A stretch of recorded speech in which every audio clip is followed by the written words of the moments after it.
diapo suivante. Hein,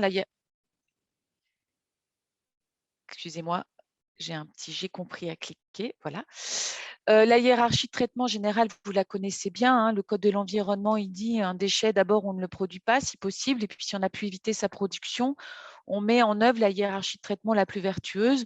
En premier lieu, la préparation et la réutilisation, puis le recyclage, alors sous-entendu recyclage plutôt matière, puis la valorisation et la valorisation énergétique inclus. Et en dernier recours, on procède à une élimination du déchet si on n'a pas pu faire une des trois étapes précédentes. Alors ça veut dire, c'est important parce que ça veut dire que la valorisation des déchets, elle est prévue et elle est reconnue vertueuse par le Code de l'environnement.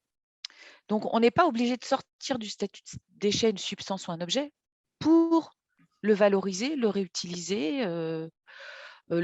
comme une matière première. C'est prévu, le statut de déchet le prévoit. Donc, ça n'est absolument pas obligatoire de faire une sortie de statut de déchet. D'ailleurs, parfois, elle n'est pas possible, donc ça n'est pas un frein. Ça veut dire aussi que la réglementation déchets en elle-même n'est pas un frein à l'utilisation de déchets, mais elle impose des précautions d'usage et une responsabilité spécifique dont je viens de vous parler, qui fait que des fois, ça rend un petit peu les choses compliquées parce qu'on n'a pas forcément de texte très, très clair et ça veut dire qu'il va falloir apporter la preuve qu'on peut réutiliser le déchet dans certaines conditions d'usage. Mais en soi, il n'y a pas d'interdiction stricte. Au contraire, il y a plutôt à la base le cadre général, législatif général, il prône plutôt la réutilisation, la valorisation des déchets et reconnaît que c'est vertueux. Et ça va avec cette notion d'économie circulaire qui est apparue en août 2015. Donc concrètement, qu'est-ce que c'est qu'un déchet? Qu'est-ce qui va rentrer dans le statut? Qu'est-ce qui va être soumis à ces exigences?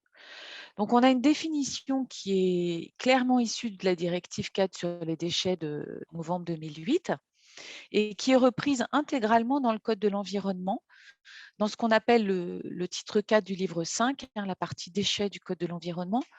Alors pour ceux qui sont habitués à la réglementation des installations classées pour la protection de l'environnement, c'est une autre partie du Code de l'environnement qui est parallèle et qui s'applique en même temps. Donc qui s'applique, qui a sa propre police et qui peut s'appliquer conjointement à la réglementation des installations classées pour la protection de l'environnement, même si cette réglementation fait un lien entre les deux. Donc, la directive CAD et le Code de l'environnement, ils nous disent qu'un déchet, c'est toute substance ou tout objet, ou plus généralement tout bien meuble, dont le détenteur se défait ou dont il a l'intention ou l'obligation de se défaire. Ça veut dire que dès qu'en fait, ça traduit bien la notion qu'un détenteur ou producteur de déchets, c'est un détenteur ou producteur d'une substance, d'un objet ou d'un bien meuble dont il n'a plus besoin, dont il va se défaire, voire dont il a l'obligation de se défaire parce que réglementairement, il n'a plus le droit de l'utiliser. Et du coup, on va avoir cette intention de s'en défaire qui génère le statut de déchet sur une substance, un objet ou un bien meuble. Alors, c'est une définition qui est très large et on voit bien qu'il n'y a pas de notion de valeur. C'est-à-dire qu'on peut très bien avoir cette envie de se défaire d'un objet, d'une substance, alors que sur le marché, ça a encore une valeur. La notion de prix marché n'a pas d'impact sur la définition. Récemment, le Code de l'environnement a été complété pour venir préciser quelques définitions. Alors, je vous les mets pour mémoire, mais les biodéchets, les déchets alimentaires, le déchet de construction et de démolition, ils ont été récemment définis en 2020 par la loi AGEC, au même endroit où on retrouve, dans le même article, on retrouve la définition large du déchet. Et ça veut dire que tout ce qui est biodéchets, déchets alimentaires, déchets de construction et démolition sont précisément définis par le Code de l'environnement. C'est-à-dire que pour nous, inspecteurs de l'environnement, un biodéchet qui n'est pas dans cette définition n'est pas un biodéchet. C'est un autre déchet. Donc, on voit bien qu'on n'y retrouve pas les déchets agricoles ni les bouts de stations d'épuration. C'est-à-dire que, par exemple, les déchets agricoles et les bouts de stations d'épuration ne sont pas des biodéchets et ne sont pas des déchets alimentaires au sens des définitions qui ont été établies en 2020 par la loi AGEC et l'ordonnance déchets de juillet 2020. Bon, ça, c'était surtout pour mémoire. Alors, comme la définition du déchet est très, très large, celle que je vous ai montrée, hein. La directive cadre et le code de l'environnement sont venus un petit peu préciser ce qui ne l'était pas, pour pouvoir dire, bon, on a cette définition très large, mais quand même, il y a des choses, franchement, ce n'est pas utile de les rentrer dans le statut de déchet parce que c'est déjà encadré par ailleurs ou parce que ça n'a pas lieu d'y figurer. Donc, ces deux possibilités, on a deux possibilités qu'une substance ou un objet ou une matière ne soit pas reconnue comme déchet.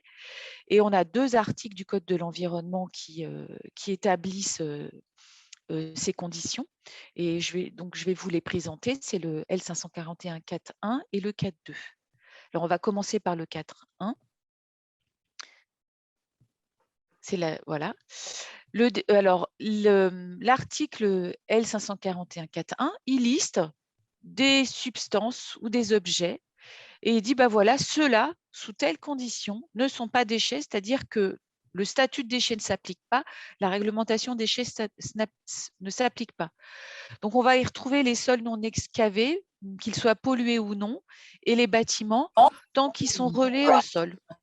Alors, par différence, ça veut dire que dès qu'un sol est excavé, n'est plus relié au sol, ou dès qu'un bâtiment est déconstruit, les matériaux qui en sont issus sont déchets. Et la réglementation déchets s'applique, y compris pour des sols non pollués, donc terre arable, terre inerte. Le statut déchets va s'appliquer à partir du moment où on va les excaver et a priori les sortir du site. Les sédiments déplacés au sein des eaux de surface ne sont pas des déchets, donc ils sont gérés au sein des eaux de surface. Et s'il est prouvé qu'ils ne sont pas dangereux, alors c'est pas dangereux au sens du clapage en mer. On va avoir la loi bleue qui va définir ce que c'est qu'un sédiment pollué, et le sédiment pollué devra être géré à terre. Dans ces cas-là, il prendra statut de déchet. Mais tout ce qui pourra encore être géré en mer ou géré au sein des cours d'eau, qui n'est pas suffisamment pollué pour qu'on ait une loi de gestion du milieu aqueux qui impose leur traitement à terre, n'a pas statut de déchet. Donc, c'est important en région Normandie parce que ça vise en particulier tout ce qui est dragage de l'estuaire de la Seine. Tout ce qui est paille et autres matières naturelles non dangereuses issues de l'agriculture et de la sylviculture et qui sont gérées sur l'exploitation elle-même, alors ça sous-entend qu'il n'y a pas d'échange entre exploitations agricoles, on va considérer que c'est géré à l'intérieur de l'installation et que ça ne prend pas statut déchet tant que ça ne quitte pas l'exploitation agricole ou sylvicole qui les génère. On a d'autres catégories dans la diapo d'après. Les autres catégories listées à ce même article, alors ça, c'est une modification assez récente. La première, c'est une modification de fin 2018 et la deuxième, c'est une modification de 2020, il me semble. Les sous-produits animaux et leurs dérivés, y compris les produits transformés qui sont couverts par le règlement 1069-2009, c'est-à-dire le règlement sous-produits animaux, ne prennent pas statut de déchets, ne sont pas visés par la réglementation déchets, à l'exception d'une situation qui est très importante à connaître, qui est tant qu'ils ne sont pas destinés à l'incinération, à la mise en décharge ou à l'utilisation dans une usine de biogaz ou de compostage. Ça veut dire que pour les industries agroalimentaires, un sous-produit animal ou un produit transformé qui est visé par le règlement ne prend pas le double statut de déchet tant qu'il n'est pas envoyé vers une usine d'incinération, une décharge ou une usine de méthanisation ou de compostage. En revanche, il prend le double statut dès qu'il va dans l'une de ces installations. C'est-à-dire qu'un sous-produit animal qui rentre dans une usine de méthanisation prend le statut de déchet à partir du moment où il est envoyé vers cette installation. Et du coup, toute la réglementation déchets lui est applicable, y compris les règles de responsabilité et de traçabilité associées. Donc ça, c'est important à savoir parce qu'aujourd'hui, les biodéchets, la plupart sont des sous-produits animaux et sont visés par cette exigence. On a une autre exemption qui est si jamais ces substances ou matières sont visées pour faire des aliments pour animaux au sens du règlement sur l'alimentation animale. Là, par contre, on va envoyer ces substances ou matières en alimentation animale. On a déjà un règlement qui encadre très, très bien la gestion de ces matières. Du coup, on n'a pas besoin de la réglementation déchets pour réglementer l'utilisation des matières en alimentation animale. On va considérer que la réglementation déchets ne s'applique pas à ce qui va aller en alimentation animale, sous réserve de bien respecter le règlement en question. C'est-à-dire qu'on va partir du principe, nous, service de l'inspection, si jamais on nous apporte la preuve que la substance ne respecte ou la matière ne respecte pas le règlement sur l'alimentation animale, bah, par défaut, on reprendra le statut de déchet. Ça, c'est deux notions qui sont quand même assez récentes à connaître. Je vous ai mis pour mémoire, mais qui nous concernent probablement moins aujourd'hui, les 4 autres substances qui sont exclues de la réglementation déchets. Donc, on va retrouver les effluents gazeux émis à l'atmosphère, le dioxyde de carbone géré en stockage géologique, certaines matières radioactives et les explosifs du ministère de la Défense. Donc ça, c'est pour les déchets clairement listés, pour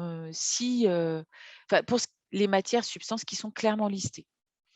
Si votre matière ou votre objet n'est pas listé dans ce premier article, il reste une possibilité qui est le L541-4.2, où là, c'est la notion de sous-produit. Alors, rien à voir avec le règlement sous-produit animal, c'est la notion ou coproduit. C'est la notion de sous-produit au sens de la réglementation déchets. Donc, on peut très bien avoir un sous-produit animal qui rentrerait éventuellement dans la définition de sous-produit de cet article, mais qui va en méthanisation et quand même prendrait statut de déchet. C'est vraiment une notion à avoir, c'est qu'on parle bien de sous-produit au sens de la réglementation déchets. Alors, on a 5 critères. Cet article, il nous dit que une substance ou un objet produit sur une ligne de production, mais qui ne serait pas désiré, c'est-à-dire qu'on peut penser que c'est ce que vous appelleriez chez vous un coproduit, ne peut être considéré comme un sous-produit que s'il remplit les conditions suivantes, c'est-à-dire les 5 critères qui sont listés dans le même article. L'utilisation ultérieure est certaine. Il peut être utilisé directement dans les pratiques industrielles courantes. On n'a pas besoin de faire une opération intermédiaire de traitement de déchets similaire à du traitement de déchets pour le rendre à nouveau utilisable. Il est produit au cours d'un processus de production courant. Il répond aux exigences produits. Toutes les prescriptions produits, s'il prétend être sous-produit, il répond à la réglementation des produits. Il n'y a pas de gris dans la réglementation. C'est soit déchet, soit produit, et on applique toute la réglementation, mais il n'y a pas d'entre-deux. Ce n'est pas possible, ça n'existe pas, il y a un vide. Soit la substance ou matière est produit, soit elle est déchet. Dans ces cas-là, elle répond aux exigences de l'un ou l'autre des statuts. Et on a un dernier critère qui est très important, c'est que la substance ou l'objet n'aura pas d'incidence globale nocive pour l'environnement et la santé humaine. Et vous voyez, on retrouve la première notion que je vous ai présentée sur la gestion des déchets. La bonne gestion d'un déchet, ça se fait sans nuire à l'environnement et à la santé humaine. Donc, on a cette même exigence au niveau des sous-produits. Alors, une opération de traitement de déchets, elle ne constitue pas un processus de production au sens de ce présent article, c'est-à-dire qu'on ne peut pas utiliser cette notion de sous-produit pour dire que ce qui sort d'une usine de traitement de déchets est un sous-produit. Ça n'est pas possible. Alors, une usine de méthanisation étant classée rubrique 2781 et une usine de compostage étant classée rubrique ICPE 2780, c'est-à-dire qu'elles sont officiellement des installations de traitement de déchets, ce qui en sort ne peut pas être éligible à la notion de sous-produit. Ça n'est pas possible. Alors, on a un autre problème aussi, c'est ce texte. Il n'y a aucun décret d'application. Donc, c'est soumis à l'appréciation de l'inspecteur de l'environnement. Et en général, une entreprise qui se pose la question de est-ce que ma substance-là, c'est un sous-produit ou pas, elle va poser la question à son autorité de contrôle, DREAL ou DDPP. Et c'est nous, services d'inspection, qui allons répondre si, à notre avis, les 5 critères sont remplis ou pas. Et ça veut dire que tout producteur va avoir besoin de se positionner par rapport à ces 5 critères et nous fournir des arguments pour dire moi j'estime que les 5 critères sont remplis et donc que ma substance ou mon objet est un sous-produit, n'est pas un déchet. Alors on l'a fait déjà plusieurs fois en Normandie et il y a une fois où on a conclu qu'effectivement le producteur était légitime à qualifier sa matière de sous-produit. Et il y a une fois où on ne l'a pas accepté. Et il y a une fois où on n'est pas allé au bout de la démarche parce qu'on attend toujours qu'on nous démontre que la substance n'a pas d'incidence globale nocive sur l'environnement et la santé humaine. Et en l'absence d'arguments sur ce sujet, pour l'instant, on n'a pas statué. Donc, c'est vraiment un article qui est très intéressant, mais qui n'est pas très solide juridiquement, mais qu'il ne faut pas perdre de vue parce qu'il est assez intéressant quand même. Alors, une fois qu'on n'a pas pu utiliser ces 2 articles pour dire ma substance ou mon objet n'est pas déchet, eh bien, on est rentré dans le statut de déchet. Donc là, on va utiliser ce qu'on appelle la procédure de sortie de statut de déchet pour en sortir. Mais ça veut dire que tant que ce processus de sortie de statut de déchet n'est pas fait, la substance ou l'objet est soumis à toutes les règles de responsabilité et de traçabilité des déchets. Alors, c'est un article qui vient juste après les 2 que je viens de vous présenter dans la partie dans le Code de l'environnement. Et on vous dit qu'un déchet cesse d'être un déchet quand il a subi une opération de préparation à la valorisation. C'est-à-dire qu'il faut quand même un opérateur intermédiaire qui va faire une opération sur le déchet qui peut être très, très simple, de type tri, marche pas, de type nettoyage. Le truc, c'est un emballage souillé, il faut le laver, le nettoyer avant de le remettre sur le marché. Mais il y a une opération intermédiaire et c'est l'opérateur qui fait cette opération intermédiaire qui va procéder à la sortie de statut de déchet. Et il faut que son opération permette de remplir l'ensemble des conditions suivantes. Là, on n'a plus que 4 critères, mais ils sont assez similaires à ceux que je viens de vous présenter sur le sous-produit. On retrouve cette notion de utiliser à des fins spécifiques, donc on retrouve cette notion d'utilité de l'objet ou de la substance. Il faut que cela réponde à un marché, c'est-à-dire on retrouve un peu cette notion d'utilisation certaine, c'est-à-dire que là, il faut qu'il y ait un marché, il faut vraiment qu'on soit sûr qu'il y aura des clients pour acheter cette substance ou cet objet derrière. Et puis, comme pour la notion de sous-produit, il faut que si on prétend à rentrer dans la réglementation produit, il faut la respecter, cette réglementation produit. C'est-à-dire qu'il faut respecter les critères techniques définis par le client ou la réglementation. On peut avoir des emballages soumis à certaines règles de conditionnement de produits alimentaires ou de conditionnement de produits dangereux.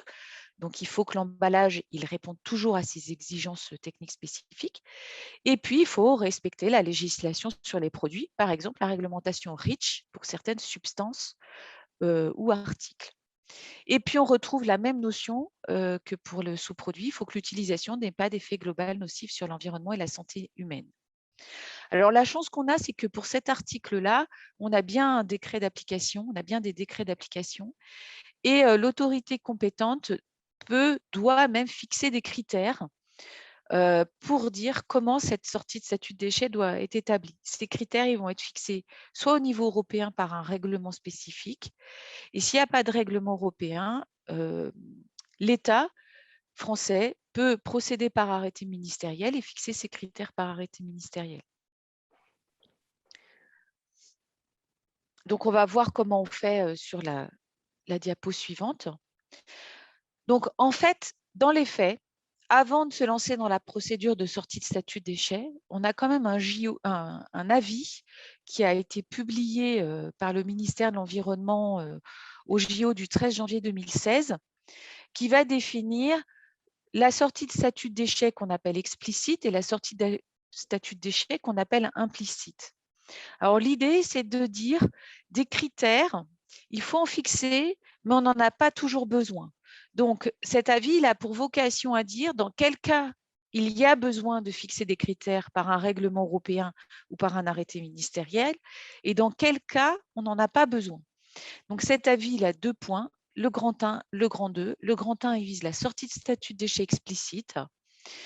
Et en fait, il vise le statut juridique de ce qui sort d'une installation de traitement de déchets. C'est là où on vous dit, si l'installation, c'est une installation de ICPE de traitement de déchets classée 27, visée par une rubrique 27 de la nomenclature des installations classées, eh bien, pour sortir du statut de déchets, ce qui sort de ces usines, il faut qu'il respecte un règlement européen ou un arrêté ministériel. Sinon, ce qui sort de l'usine garde statut de déchet. Et au grand 2, on va donner le statut juridique de ce qui est produit par une installation de production qui utilise des déchets en matière première, type plasturgie, papeterie, fonderie, etc. Les grands classiques qu'on a l'habitude de pratiquer depuis des années. Et là, pour celle-ci, pour l'usine qui fait cette opération de valorisation au sein de son processus de production, on considère qu'il y a une sortie de statut déchet implicite, c'est-à-dire que ce qui sort de l'usine, de la papeterie, de la fonderie ou de la plasturgie, bien qu'on ait rendu des déchets, ce qui sort, c'est bien produit. Alors cet avis, quand il parle d'installation, c'est bien au sens installation classée du terme. Alors, la sortie de statut de déchet implicite, l'avis émet quand même un certain nombre de réserves. C'est-à-dire qu'ils vous définissent ce que c'est qu'une installation de production. Alors, on dit que ce sont les installations inscrites à la nomenclature des ICPE dont l'intitulé indique clairement production, fabrication 2, préparation 2, élaboration 2, transformation 2, ce qui exclut clairement les rubriques de traitement de déchets qui commencent par 27, mais ça, je vous l'ai déjà dit.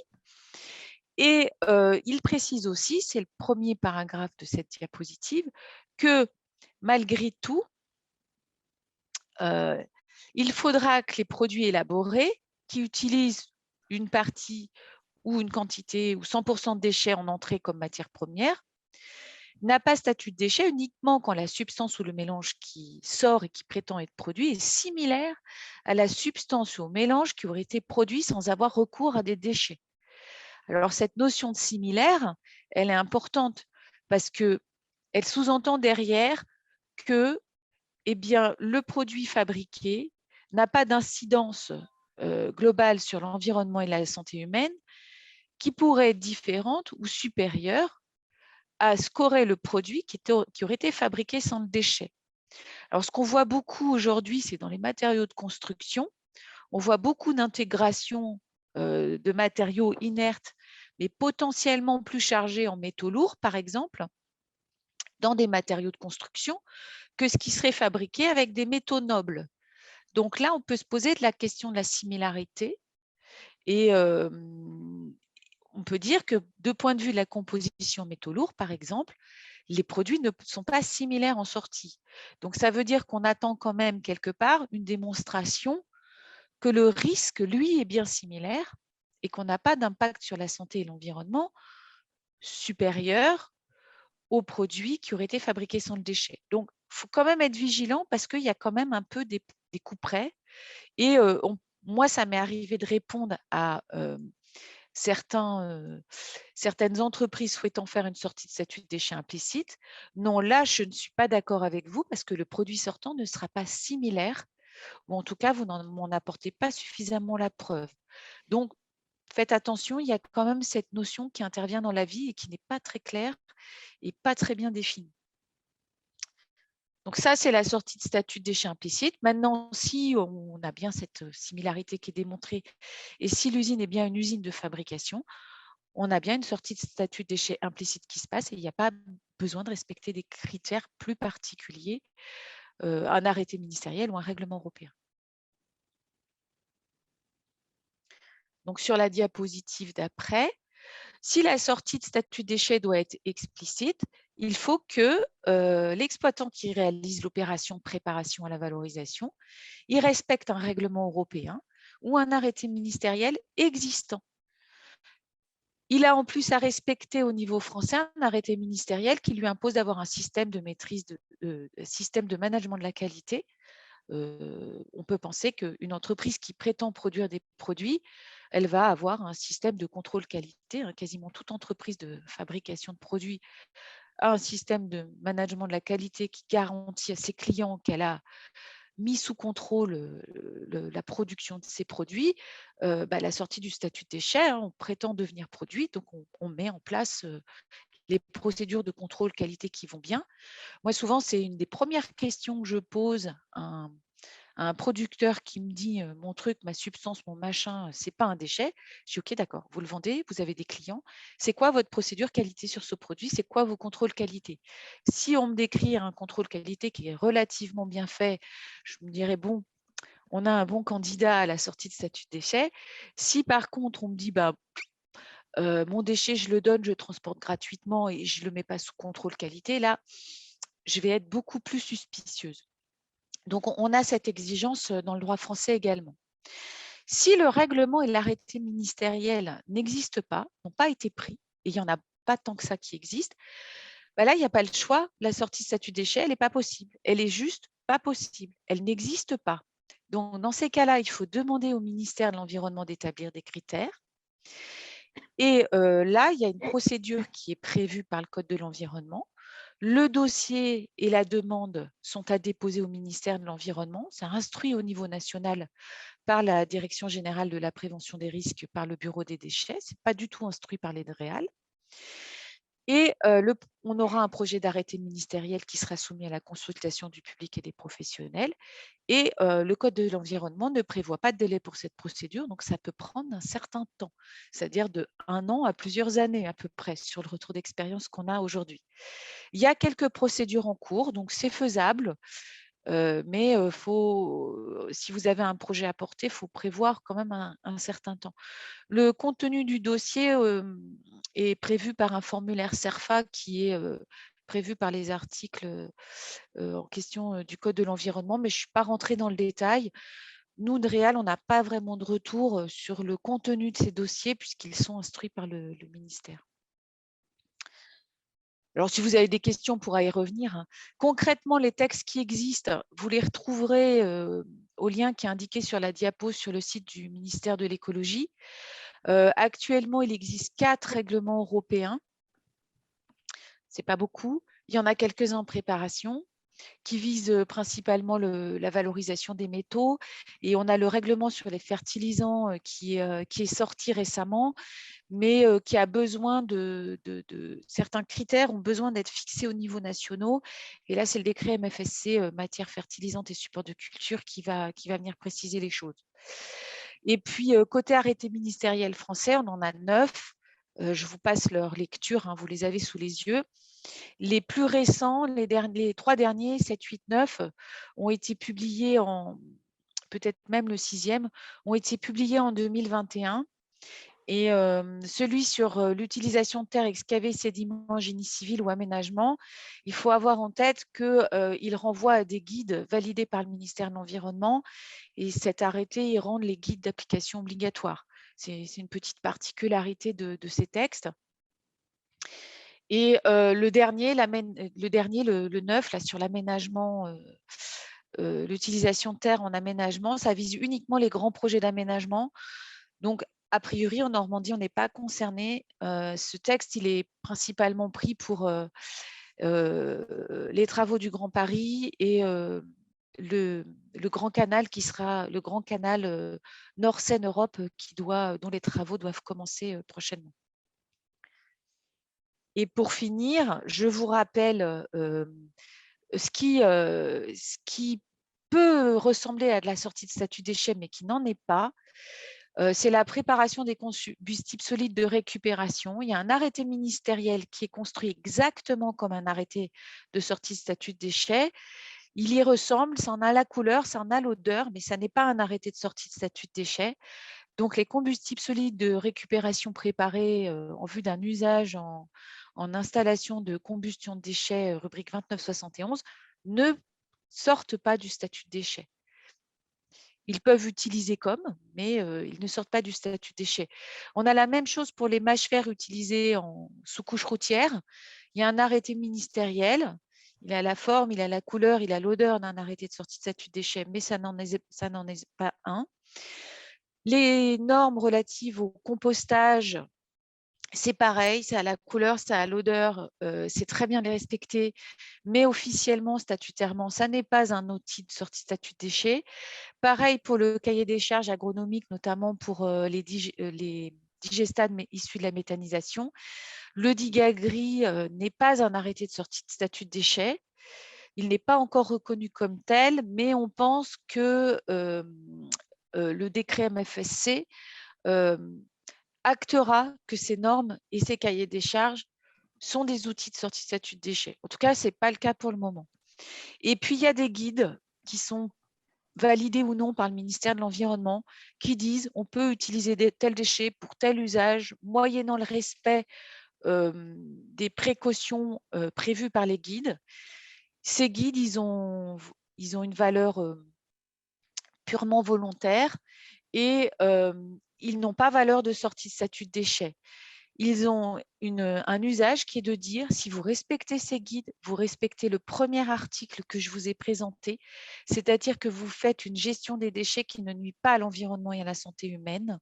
Vous restez sous le statut de déchets, mais ce que vous faites, c'est bien et c'est vertueux. Voilà la vocation de ces guides.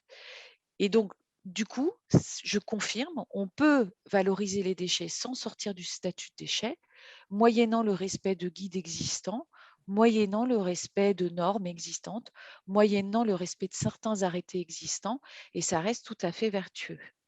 En fait, la sortie de statut de déchet elle a un intérêt, c'est que ça donne une meilleure image, plus de sécurité à l'utilisateur, que ça garantit un contrôle qualité, que ça permet éventuellement de mieux vendre la substance ou l'objet et de rassurer et d'arrêter la Ah, nous sommes responsabilité coupés. à celui qui met sur le marché.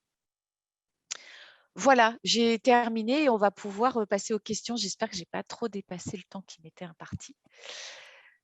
Merci, Madame Voilà. Zanibelli, pour cette présentation complète qui permet d'avoir un tour d'horizon général, de voir qu'il y a quand même des grands principes aussi qui orientent finalement la gestion des déchets, des sous-produits, etc. Ce que je vais vous proposer, peut-être, c'est s'il y a des questions directement, pourquoi pas lever la main et les poser en direct. Autrement, on peut aussi prendre les questions qui ont été posées sur le chat. Donc, je vais peut-être commencer par la première sur la méthanisation. Je pense qu'en fait, on a un petit peu la réponse là. Donc, la méthanisation, l'entrant est-il un déchet, le méthaniseur un dispositif de traitement et le digestat reste-t-il un déchet? Alors, sur le fait que le méthaniseur est un dispositif de traitement, oui, surtout s'il est classé rubrique 2781 au titre des ICPE, parce que c'est clairement écrit dans le titre. Et pour l'inspection des installations classées, un méthaniseur est un outil de traitement de déchets. Après, sur certaines installations agroalimentaires, par exemple, ou dans la chimie, on peut avoir des méthaniseurs en tête de stations de traitement des eaux. Alors là, on va considérer que ce sont des cas exceptionnels, que c'est une installation de traitement d'effluents. Mais pour ça, on a la note circulaire de classement des installations de gestion de déchets qui a une fiche sur la méthanisation qui vous précise bien ce qui va être classé rubrique 2780 ou pas. Mais en gros, dès qu'on classe 2780 le méthaniseur, c'est une installation de traitement de déchets. Après, est-ce que l'entrant est déchet ou pas? Quasiment tout est déchet en entrée, mais parfois on peut considérer que certains effluents, par exemple les effluents produits sur l'installation ou les effluents qui peuvent arriver par canalisation, par exemple d'une unité qui est juste à côté, on va considérer que ça garde plutôt le statut d'effluent. Mais de manière générale, on va considérer que tout intrant sur un méthaniseur est un déchet. Alors, une exception qui est assez claire, c'est les cives, les cultures intermédiaires à vocation énergétique. A priori, elles ne sont pas déchets, mais on va quand même les tracer au niveau du méthaniseur. On va quand même avoir besoin de tenir un registre des intrants et on va quand même les réglementer dans le cadre de l'arrêté préfectoral. Après, le digestat est-il un déchet? Ah oui, alors ça, il n'y a aucune ambiguïté. C'est confirmé par l'avis du 13 janvier 2016. Le digestat, c'est un sortant d'une usine de traitement de déchets, donc il a statut de déchet. Donc, pour pouvoir le sortir du statut de déchet, il faut une sortie de statut de déchet explicite. Donc, il faut un texte, un règlement européen ou un arrêté ministériel Et aujourd'hui, ce texte n'existe pas. On espère que le décret MFSC envisagera les cas dans lesquels c'est possible et viendra nous préciser les choses. Ce qui est certain, c'est que le code de l'environnement et le code rural, il est écrit quelque part dans le code rural que les digestats de méthanisation de boue de stations d'épuration ne sortira jamais, au grand jamais, du statut de déchet. C'est inscrit dans le marbre. Donc, on est certain que les digestats issus de la méthanisation des boues, eux, ne sortiront jamais du statut de déchet. Il n'y aura jamais de texte qui le validera. Merci. Alors, si besoin, je vous retrouverai la référence réglementaire. Elle date de 2018. Je crois que c'est la loi Egalim, mais je n'ai plus l'article en tête. Nous avons aussi une autre question. Comment justifier que le sous-produit n'est pas nocif pour l'environnement ou la santé humaine? Alors, ça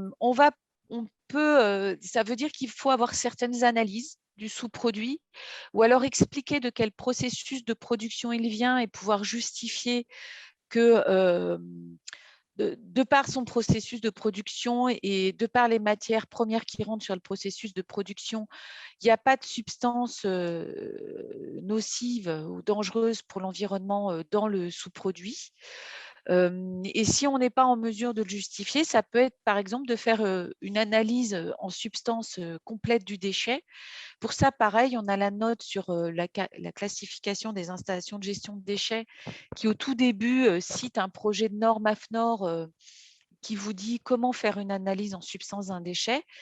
Et une fois qu'on a les résultats de cette analyse, on peut éventuellement apporter la preuve qu'on n'a pas de substance dangereuse dans la matière ou la substance qu'on prétend ne pas faire rentrer dans le statut ou faire sortir du statut.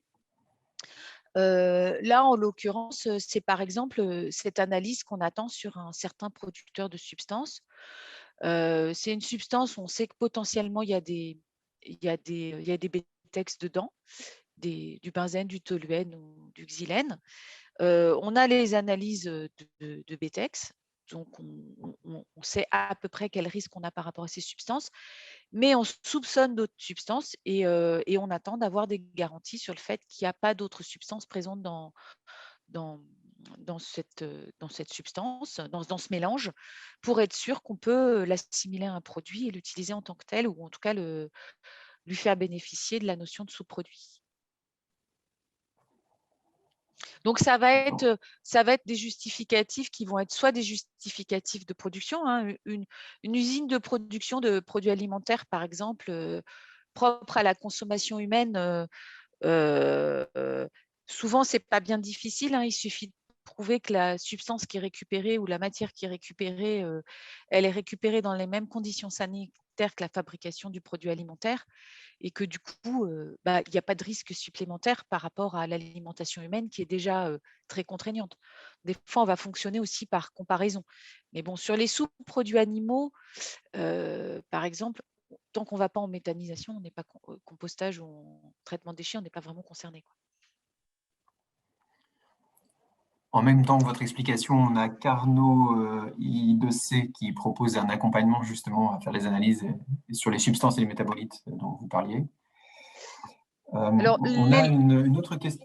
Pardon. Oui, les laboratoires connaissent cette norme, hein, SGS, Eurofin, je crois qu'ils connaissent bien cette norme. En tout cas, SGS la pratique. Je ne vois pas pourquoi Eurofin ne le ferait pas, parce que cette norme, elle a une dizaine d'années et qu'ils la connaissent, enfin, ce projet de norme. Donc, il y a moyen de le faire. Après, elle a un certain coût, hein, elle va avoir un coût certain. Donc, vous pouvez argumenter avant de la faire pour dire moi, il y a peu de raisons qu'on retrouve une autre substance que celle-ci dans mon déchet, donc je ne vais pas faire l'analyse complète en substance. Si vos arguments sont suffisants, on va dire OK, on est d'accord avec vous ou pas. Et si on estime que ce n'est pas suffisant, on vous demandera d'élargir le spectre.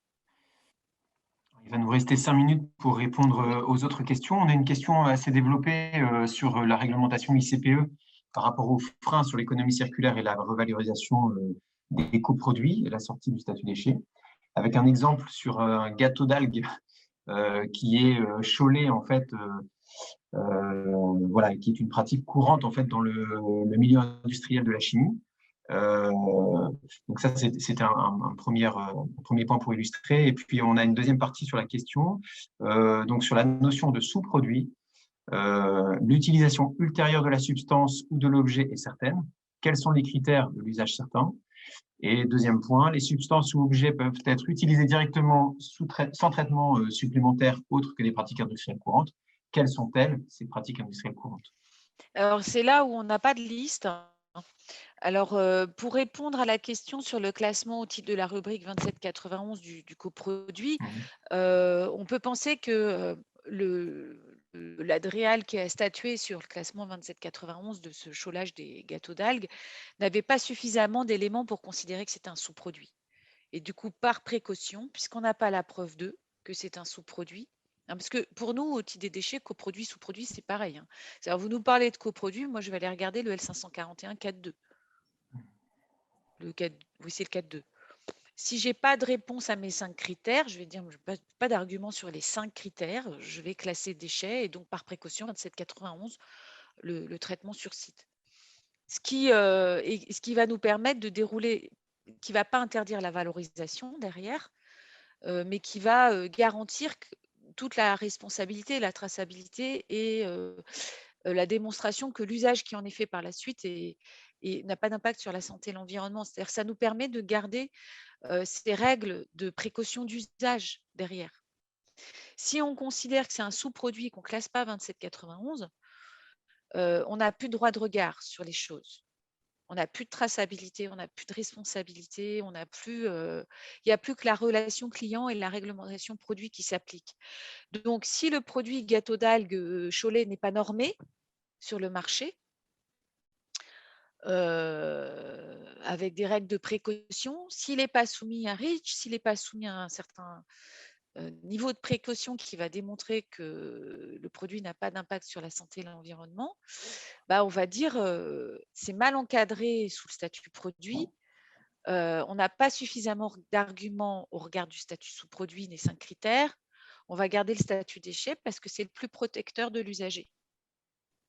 C'est un petit peu ça. Donc, le classement 2791, on peut être amené à le supprimer si vous apportez la preuve que les 5 critères sous-produits sont respectés.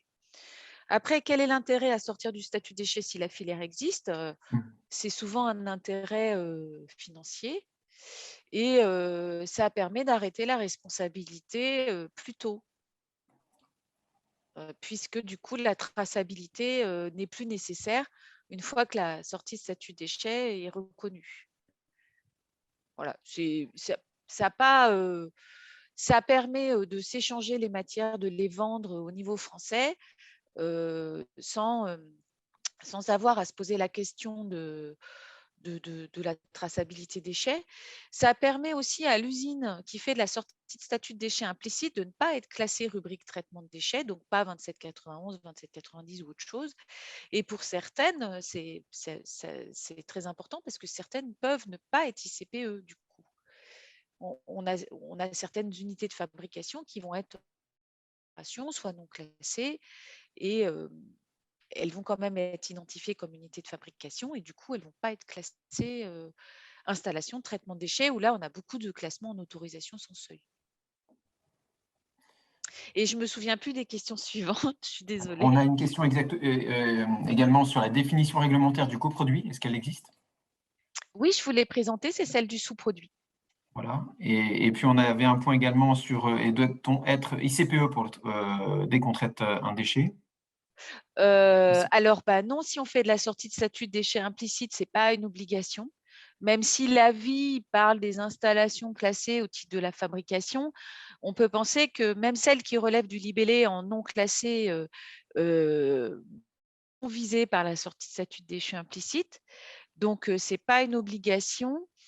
Et pour la sortie de statut de déchets des terres excavées, ce qui est souvent le cas des chantiers qui utilisent des terres excavées, elles ne sont pas obligatoirement installations classées. Ce n'est pas une obligation en fait en soi. Par contre, pour faire de la sortie de statut de déchets explicite, En général, les installations qui font de la sortie de statut de déchets explicite, ce sont des installations de traitement de déchets. Donc, en général, elles relèvent très, très vite d'une rubrique traitement de déchets et les seuils étant très bas, elles sont souvent installations classées, à minima en déclaration. Je ne sais pas si ça a répondu à la question. Nous avons des éleveurs qui portent justement une question sur les sous-produits animaux, enfin, statut sous-produit catégorie 3 pour des plumes des volailles. Quel traitement possible?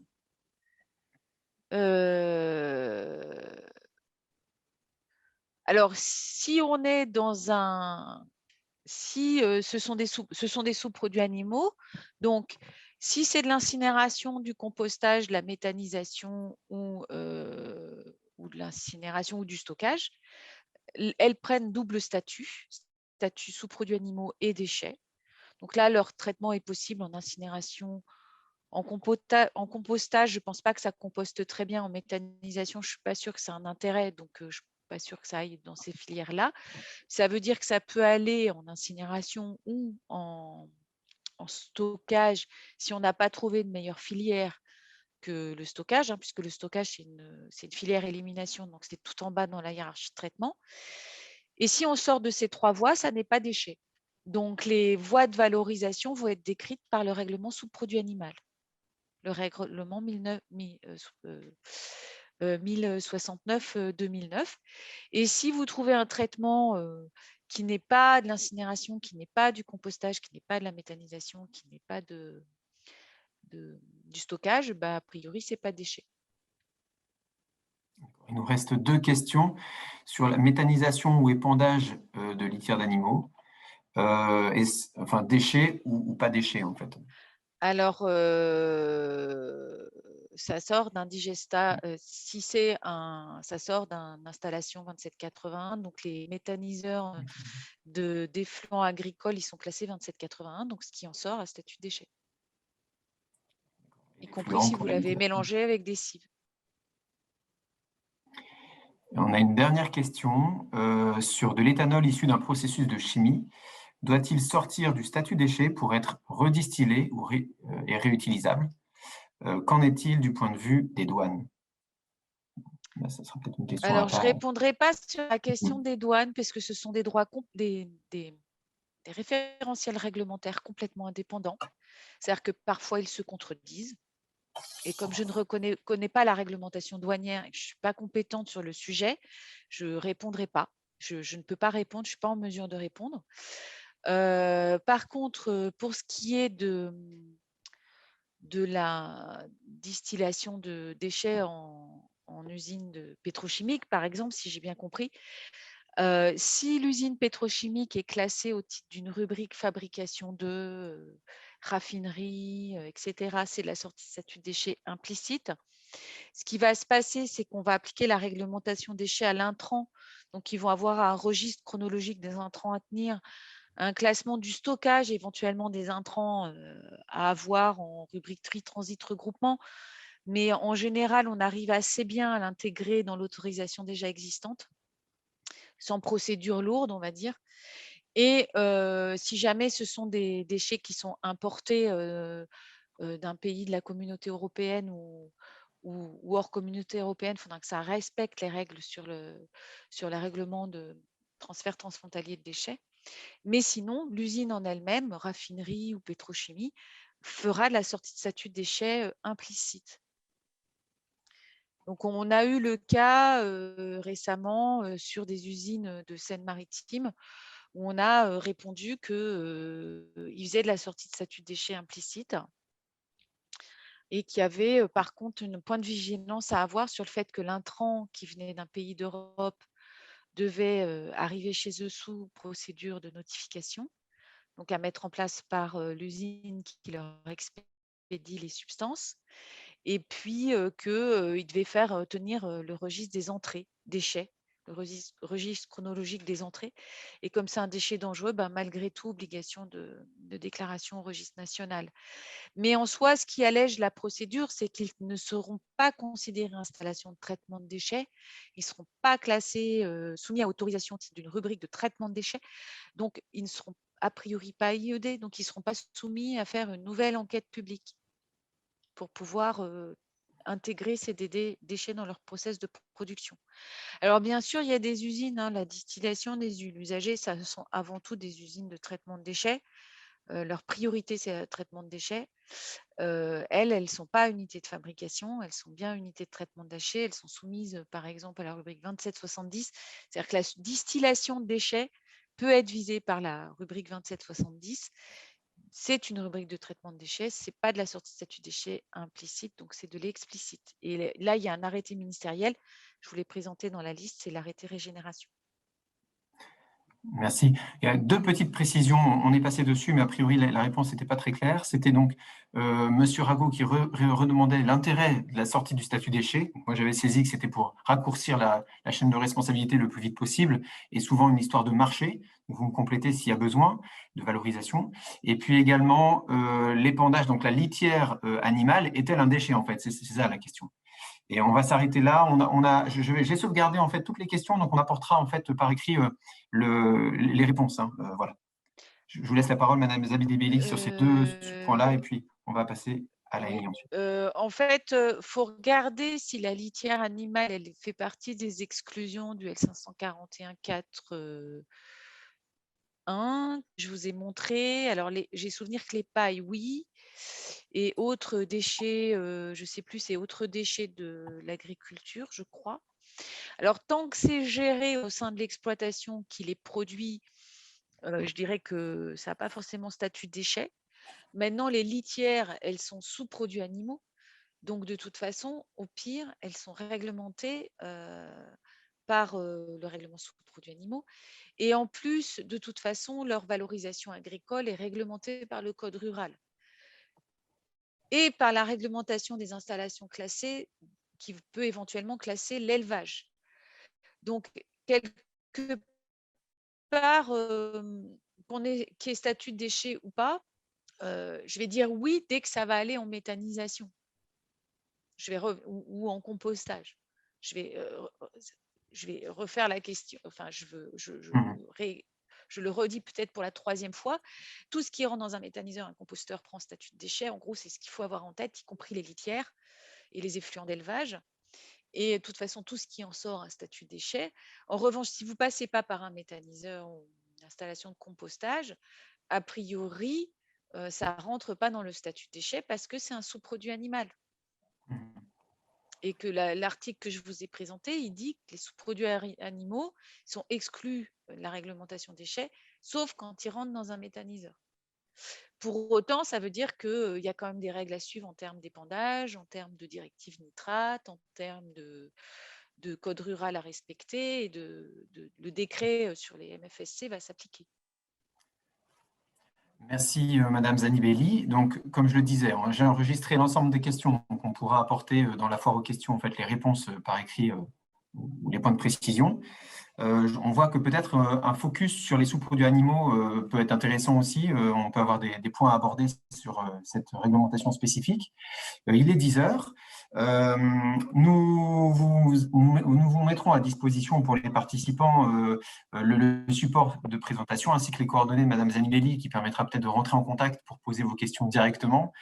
Et je vais passer la main à Sophie ou Isabelle pour faire un petit focus sur l'AMI Innov Coproduit. Merci.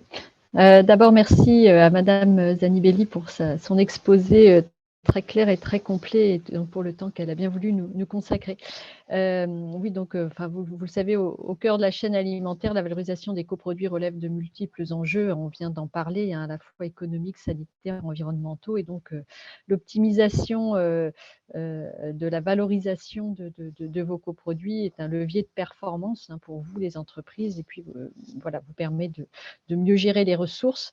Alors, je voudrais juste mentionner une étude que nous avons conduite en 2019 et que vous pouvez retrouver sur le site de l'AREA Normandie, donc de l'Association des entreprises agroalimentaires de Normandie, et qui a permis de mieux connaître en fait les gisements qu'il y a en Normandie et les valorisations aujourd'hui sur le territoire.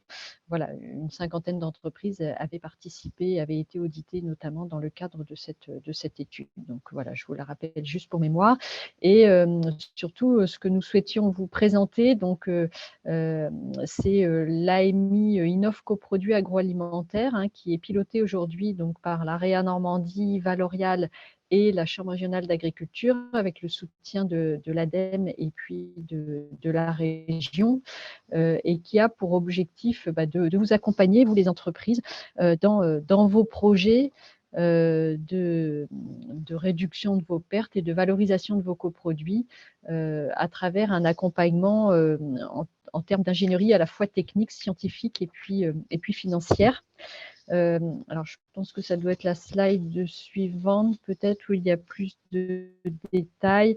Voilà, donc juste vous présenter cet AMI un peu plus en détail. Donc, il concerne donc les entreprises qui sont en Normandie, enfin, qui ont soit un siège social, soit un établissement en Normandie.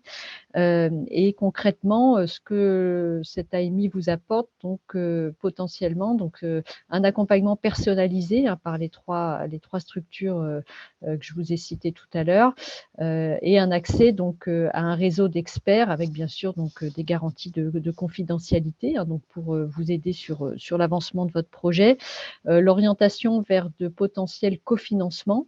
Alors que ce soit des besoins d'investissement ou de conseil ou de consulting, et puis potentiellement également un accès à une vitrine commerciale à travers les actions que nous menons plutôt là au niveau de l'AREA Normandie, possibilité d'être valorisé sur des salons comme le CIAL, le CIRA ou autres, pour les produits issus donc de la valorisation de vos coproduits. Alors, sur les dates de cette AMI, donc il est ouvert jusqu'en fin d'année. Nous prenons donc au fil de l'eau vos besoins, vos projets. La procédure, elle est en 4 étapes, c'est-à-dire que nous vous envoyons, donc vous avez un projet, des produits, des coproduits à valoriser, donc nous vous proposons de remplir une lettre d'intention qui nous permet de bien cadrer votre besoin, votre projet. Ensuite, un rendez-vous est organisé avec l'un de nous trois, donc soit la Chambre d'agriculture, Valorial ou l'AREA. Ensuite, on présente votre projet au comité des experts et puis on vous fait une proposition d'accompagnement personnalisée. Voilà sur cette AMI. Je vais peut-être laisser Benoît Trébert de Valorial ou Sophie Rabot de la Chambre régionale de compléter, peut-être donner quelques exemples. Voilà. En tout cas, vous avez les 3 contacts à votre disposition pour tout projet. Oui, bonjour. Merci Isabelle. Merci Madame Zanibelli.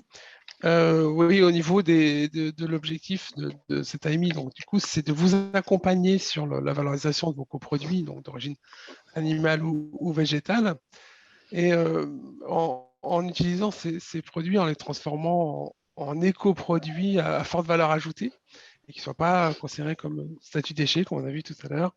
Donc, principalement en alimentation animale, mais aussi en complément alimentaire, en alimentation humaine surtout, et en cosmétique.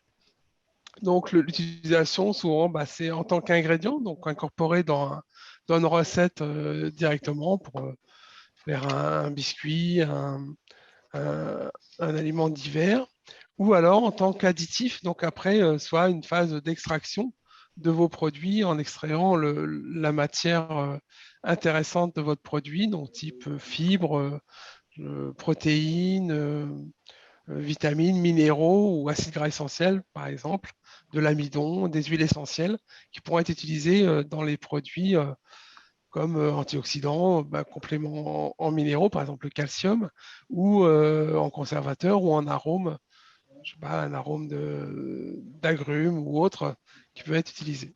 Voilà, je vais laisser Sophie pour aller plutôt du retraitement au niveau plutôt non alimentaire des produits. Oui, nous, on peut vous accompagner plutôt sur la partie non alimentaire. Alors, ça va être un peu les mêmes idées. Ça va être regarder ce qu'il y a comme molécules ou comme applications qu'on va pouvoir avoir, mais sur les secteurs plutôt non alimentaires. Donc, pour des pots de carottes, ça peut être des colorants. Pour des eaux de lavage de pommes de terre, l'amidon, on pourra en faire des polymères. Il y aura plein de voies, mais qui seront spécifiques suivant vos sujets. Donc, n'hésitez pas, surtout, je pense que c'est à nous contacter pour qu'on travaille sur vos valorisations. Et puis, pourquoi pas, on parlait tout à l'heure aussi des plumes de canard, pourquoi pas en faire des isolants pour les bâtiments. Des plumes d'animaux, on peut en faire des isolants. Voilà, tout ce travail, tout se recherche et tout s'applique. Voilà, vous pouvez avoir l'impression qu'il n'y a pas de débouché sur vos voies. Faut pas hésiter sur vos produits, il ne faut pas hésiter à nous contacter. On pourra travailler avec vous, on connaît les industriels qui peuvent avoir des besoins. Et après, ça peut se travailler. On a vu qu'il y a le Carnot I2C qui nous accompagne aussi, qui peut faire des caractérisations aux besoins pour aller un peu plus loin. On sera là pour vous mettre en contact avec les experts. N'hésitez pas à contacter Isabelle, Benoît ou moi si vous avez des questions. Et puis, pour clôturer, j'ai mis un petit lien vers le questionnaire de satisfaction. N'hésitez pas à y répondre et surtout à nous donner, si vous avez aimé le format d'1 heure, on a un petit peu dépassé de ce matin, n'hésitez pas à nous le mettre. On pourra en refaire sur ce format-là. Et puis, n'hésitez pas à nous dire si vous avez envie qu'on vous fasse un webinaire sur les sous-produits animaux. On pourra l'organiser, mais c'est sur vos envies et puis nous donner d'autres sujets. On a peut-être des sujets qu'on n'a pas identifiés avec Isabelle et Benoît et Sébastien. Il ne faut pas hésiter à nous les faire remonter. On est là pour répondre à vos questions et vos besoins. Merci à tous et à toutes. Nous allons vous souhaiter une bonne journée et donc à une prochaine fois sur un web café sur une autre thématique. Merci. Bonne journée. Merci, bonne journée. Merci de Bonne votre journée, au revoir. écoute. Bonne journée à tous. Bonne journée, au revoir.